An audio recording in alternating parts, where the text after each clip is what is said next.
भटकता हुआ मन ध्यान में एक आम मुश्किल। बहुत से लोग पाते हैं कि जब वे ध्यान करने की कोशिश करते हैं तो उनके मन में विचारों की दौड़ लग जाती है।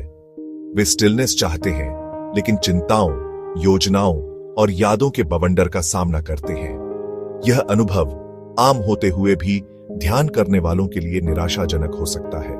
हालांकि यह समझना जरूरी है कि ध्यान के दौरान व्यस्त मन होना पूरी तरह से स्वाभाविक है। विचारों की प्रकृति को समझना। हमारा मन लगातार एक्टिव रहता है, तब भी जब हम कॉन्शियसली अवेयर नहीं होते। कॉन्शियस माइंड एक आइसबर्ग की टिप की तरह है, विजिबल और अपैरेंट। हालांकि सतह के नीचे सबकॉन्शियस माइंड होता है, जो विचारों, भावनाओं और यादों का एक विशाल रिजर्वॉयर है। ध्यान के दौरान हम इस सबकॉन्शियस एक्टिविटी के बारे में अधिक अवेयर हो जाते हैं, जो अक्सर विचारों की एक स्ट्रीम के रूप में प्रकट होती है। हमारे अन्य सेंसेस की तरह हमारा मन हमेशा काम कर रहा है। हमारे कान आवाजें सुनते हैं, हमारी नाक गंध का पता लगाती है और हमारा मन विचार उत्पन्न करता है। यह एक नेचुरल फंक्शन है।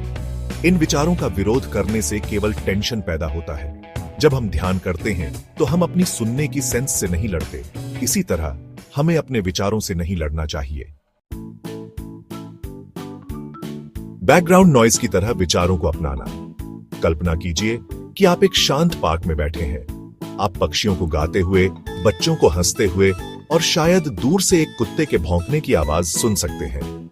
ये आवाजें मौजूद हैं, लेकिन ये आपको पार्क की शांति का आनंद लेने से नहीं रोकती हैं। इसी तरह ध्यान के दौरान विचारों की उपस्थिति को स्वीकार करें, उन्हें अपने फोकस को भंग न करने दें। उन्हें बिना जजमेंट के ऑब्जर्व करें, जैसे आकाश में बादल गुजर रहे हों।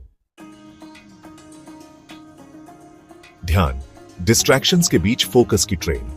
अपने ध्यान को एक ट्रेन जर्नी की तरह समझें। आपका फोकस ट्रेन है जो कामनेस और क्लैरिटी की मंजिल की ओर बढ़ रही है। विचार खिड़की के बाहर के सीनरी जैसे हैं। वे बदलेंगे और विकसित होंगे, लेकिन आपकी ट्रेन आगे बढ़ती रहती है। कभी कभी कोई विशेष रूप से कैप्टिवेटिंग विचार आपका ध्यान आकर्षित कर सकता है। यह ठीक है, बस इसे एक्नॉलेज करें और धीरे से अपने फोकस को अपनी सांस या अपने चोजन पॉइंट ऑफ फोकस पर वापस लाएं।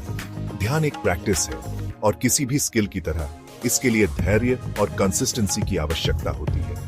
भटकते मन से निराश न हो, प्रोसेस को अपनाएं और समय के साथ आप पाएंगे कि आप विचारों को अधिक आसानी से नेविगेट कर सकते हैं और ध्यान के असली लाभों का अनुभव कर सकते हैं।